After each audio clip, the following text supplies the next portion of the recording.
जय श्री बालाजी। मार्केश वशिष्ठ महर्षि वशिष्ठ ज्योतिष विद्यालय के चैनल के ऊपर आप सबका स्वागत करता हूं। वर्ष 2023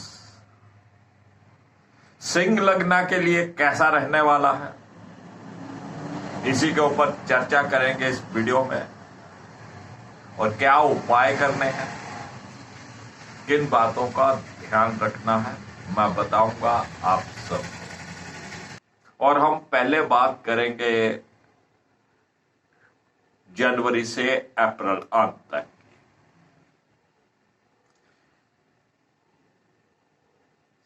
17 जनवरी तक, 17 जनवरी 2023 तक शनिदेव छठे भाव में गोचर करेंगे और 17 जनवरी को शनिदेव सप्तम भाव में आ जाएंगे।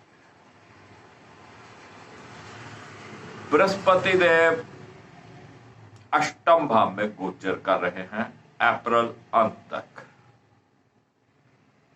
और राहु देव नवम भाव में गोचर करेंगे अक्टूबर के अंत तक। ग्रह स्थिति बहुत अच्छी नहीं है सिंह लगन वालों के लिए। जो शुरू के 17 दिन हैं ये अति संघर्षपूर्ण हो सकते हैं। शनि का छठे बैठना, बृहस्पति का अष्टम में बैठना और राहु का नवम में बैठना। शनि का सप्तम भाव में गोचर करना और सप्तम भाव में रहना सिंह लगन वालों के लिए अच्छा साबित होगा। लाइफ पार्टनर के साथ ताल्लुकात पहले से बेहतर हो जाएंगे। कोई भी डिस्प्यूट चला रहा था उसके हल होने की संभावनाएं हो जाएंगी। अगर आपके लाइफ पार्टनर की हेल्थ अच्छी नहीं रह रही थी या कोई डिस्प्यूट था उनके साथ, आप वो पटड़ी पे आ जाएगा। और जो सिंह लगन वाले अविवाहित हैं, अपने लिए या उनके माता पिता उनके लिए लड़का या लड़की देख रहे हैं, तो ये शनि देव उनकी शादी करवाने में काफी मदद करेंगे। अब उनका रिश्ता तय होना निश्चित है। शनि की यहां से तृतीय दृष्टि नवम भाव पर रहने वाली है और वहां पर राहुदेव पहले से, और शनि की यहां से सप्तम दृष्टि लगन पर रहने वाली है। इन दोनों दृष्टियों का विचार करेंगे। नवम भाव में राहुदेव चल रहे हैं, ये अक्टूबर अंत तक यहीं रहने वाले हैं।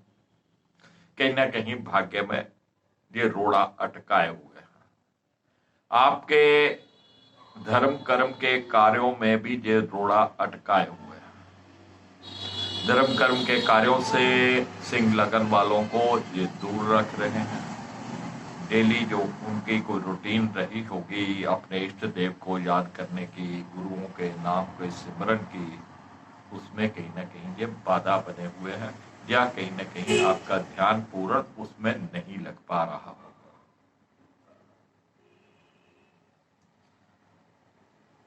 अब राहु नवम भाव में यहां पर शनि की दृष्टि चलेगी 17 जनवरी से लेकर अक्टूबर तक। ये राहु शनि दोनों का प्रभाव नवम भाव पे रहेगा, तो भाग्य यहां पे काफी कमजोर रहने वाला है, खास तौर पर अप्रैल अंत तक। और यहीं से ही राहु की पंचम दृष्टि लगन पर रहने वाली है, शनि की सप्तम दृष्टि लगन पर रहने वाली है और उसी दौरान शनि मकर राशि छोड़कर कुंभ में आएंगे और उसी दौरान सूर्य देव भी मकर राशि में होंगे, जो कि सिंह लगन के छठे भाव में रहेंगे। तो सूर्य की स्थिति जहां पर कमजोर रहेगी और लगन जो कि सूर्य का घर है वहां पर राहु शनि की दृष्टि रहेगी। तो स्वास्थ्य की दृष्टि से 13-14 जनवरी से लेकर या 17 जनवरी से लेकर अगली 15 फरवरी तक का जो समय है बहुत अच्छा नहीं रहने वाला। अपनी सेहत का ध्यान रखिएगा और अप्रैल के अंत तक आपको अपनी सेहत का ध्यान रखना है। बृहस्पति देव अष्टम में रहेंगे अप्रैल अंत तक। पंचम भाव का स्वामी होकर अष्टम में, और अष्टम का स्वामी जो है वो बृहस्पति ही है। संतान पक्ष से बहुत अच्छी खुशखबरी यहां पर नहीं मिलने वाली है। संतान पक्ष से निराशा हाथ लगने वाली है। स्टूडेंट्स अपनी पढ़ाई लिखाई में पूर्ण ध्यान नहीं दे पाएंगे। राहु की दृष्टि पंचम भाव पर भी है और पंचम भाव का स्वामी अष्टम है। तो प्रेम प्रसंग के मामलों में भी जहां पर बृहस्पति देव कमजोर साबित होंगे, कुछ ना कुछ मन मुटाव की संभावनाएं बनी रहेगी। लेकिन बृहस्पति का अष्टम भाव में बैठना, जो रिसर्च वर्क में लगे हुए हैं, किसी भी प्रकार का शोध कार्य कर रहे हैं, उनके लिए ये बृहस्पति का अष्टम में बैठना अच्छा संकेत है। शोध कार्यों के लिए बृहस्पति देव जहां काफी सहायता करने वाले हैं, और यहीं से बृहस्पति की पंचम दृष्टि 12वें भाव पे रहने वाली है, जो कि खर्चों में बढ़ोतरी करेगी और खर्चे शुभ कार्यों पर होंगे। और यहीं से बृहस्पति की नवम दृष्टि चतुर्भाव पर है, तो कहीं ना कहीं सुख के साधनों में भी बढ़ोतरी होगी। कोई आप व्हीकल लेना चाहते थे वो ले सकते हैं, कोई प्लॉट वगैरह लेना चाहते थे वो ले सकते हैं। तो ये स्थिति जो मैंने बताई है जनवरी से लेकर अप्रैल तक रहने वाली है। अप्रैल से लेकर अक्टूबर अंत तक स्थिति कुछ बदल जाएगी। शनि सप्तम भाव में ही गोचर करेंगे।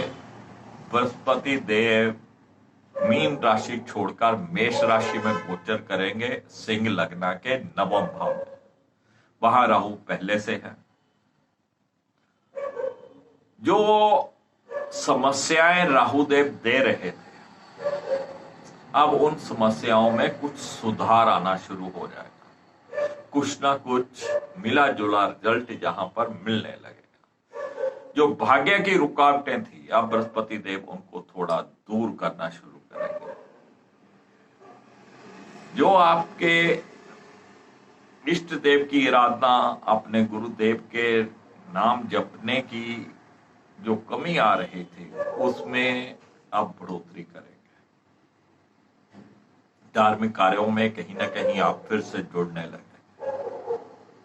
तो बृहस्पति देव नवम भाव में आकर अप्रैल के, या आप यूं कहिए मई से लेकर अक्टूबर के अंत तक भाग्य में बढ़ोतरी करेंगे। और जो स्वास्थ्य के लिए राहु शनि आपको खराब कर रहे थे, लगन पर दृष्टि रखकर, वहां पर अब बृहस्पति की भी दृष्टि रहेगी, तो स्वास्थ्य में पहले से अधिक सुधार आने लगेगा। नवम भाव से बृहस्पति की दृष्टि तृतीय भाव के ऊपर रहेगी। छोटे भाई बहनों के साथ कुछ संबंध पहले से बेहतर होने लग जाएंगे। कुछ मिले जुले रिजल्ट रहेंगे। कभी लगेगा कि उनका सहयोग मिल रहा है, कभी लगेगा वो सहयोग नहीं कर रहे, यानी मिला जुला रिजल्ट जहां पर रहने वाला। जो संतान पक्ष से सिंह लगन वालों को समस्याएं आ रही थी, अब बृहस्पति देव की दृष्टि उन समस्याओं को दूर करेगी। मिले जुले रिजल्ट मई से लेकर अक्टूबर तक, ये बृहस्पति देव की दृष्टि विद्यार्थियों के लिए भी वरदान साबित होगी। कहीं ना कहीं उनका मन पढ़ाई लिखाई में लगने लगेगा, उनकी आउटपुट अच्छी निकलने लग जाएगी। फिर भी मेहनत की जहां पर उनको बहुत जरूरत है। प्रेम प्रसंग के मामलों में भी कुछ ना कुछ सुधार यहां पर देखने को मिलेंगे। पहले से स्थिति बेहतर हो जाएगी। और जो पति पत्नी संतान की इच्छा रखते थे, जिनको संतान या कंसीव करने में दिक्कतें आ रही थी, अब ये बृहस्पति की दृष्टि उस समस्या को दूर करेगी। सिंह लगन की महिलाएं अब कंसीव कर पाएंगी, लेकिन कंसीव हो जाने के बाद भी आपको थोड़ा अलर्ट रहना है, क्योंकि राहु की दृष्टि मई से लेकर अक्टूबर अंत तक पंचम भाव पे रहने वाली है और पंचम भाव का स्वामी राहु के साथ है। तो अलर्ट रहना है। यह भी हो सकता है कुछ सिंह लगन की महिलाओं को बेड रेस्ट बता दिया जाए, लेकिन फिर भी आपको अलर्ट रहना है। इस दौरान आपको करना क्या है? सूर्य को जल देना है, तांबे के लोटे से जल देना है, उसमें थोड़ा सा गुड़ चावल रोली मिलाकर जल देना है, आदित्य हृदय स्तोत्र का पाठ करना है। जब भी सूर्य को जल दे, ये जो उंगली होती है, जो थंब के साथ वाली, अंगूठे के साथ वाली, इसका स्पर्श लोटे को नहीं करें। ये 3 उंगली से पकड़िए, ये उंगली को खड़ा रखिए, 3 उंगली से ऐसे लोटा पकड़िए एक अंगूठे के साथ और फिर जल दीजिए। हनुमान चालीसा का पाठ करते रहिए।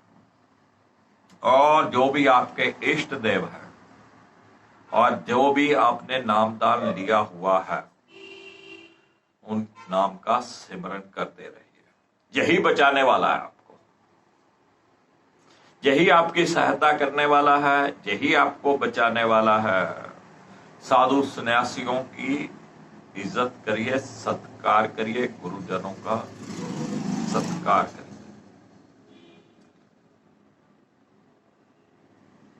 बृहस्पति देव फिर आपके भाग्य को बदल देंगे। राहु की रुकावटें दूर हो जाएंगी। केसर का तिलक या हल्दी का तिलक प्रतिदिन करें। चलिए अब बात करते हैं अक्टूबर के बाद के समय,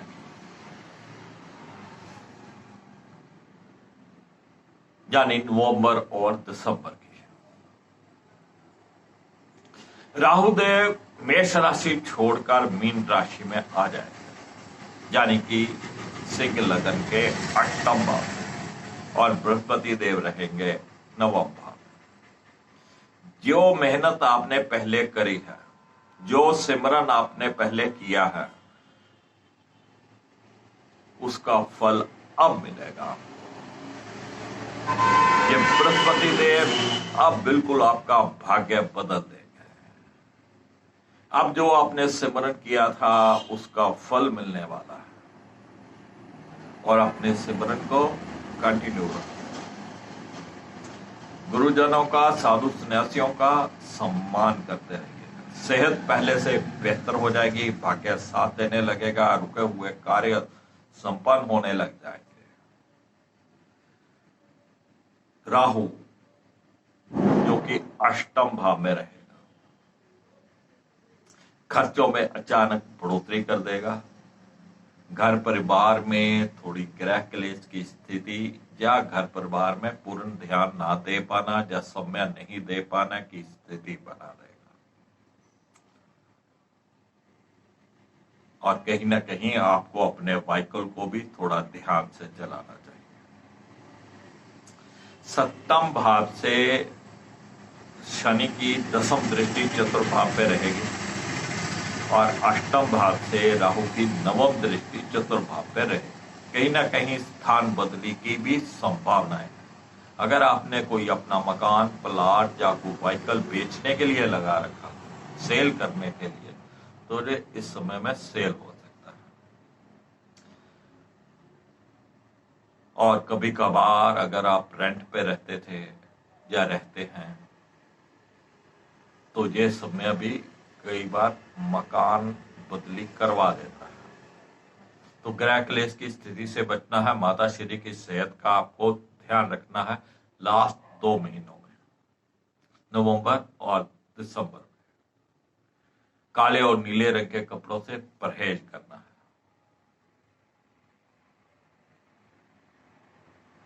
तो ये मिला जुला रिजल्ट 2023 का सिंह लगन के लिए रहने वाला है। और जहां पर जो बड़ी बात निकलकर सामने आई है कि 17 जनवरी के बाद सिंह लगन के लिए वैवाहिक जीवन शुरू होने वाला है। कोई ना कोई आपका लाइफ पार्टनर आपको मिलने वाला है।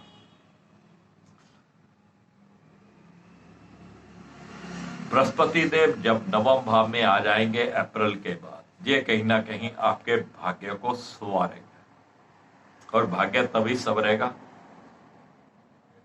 अगर आप अपने इष्ट देव को याद रखेंगे, उनका कुछ ना कुछ पूजा पाठ करते रहेंगे। और इसका फल, जो मेहनत आप पूरा साल करेंगे, उसका फल आखिरी 2 महीनों में बृहस्पति देव आपको देंगे। तो कुल मिलाकर जो समय मिला जुला रहने वाला है सिंह लग्न के लिए।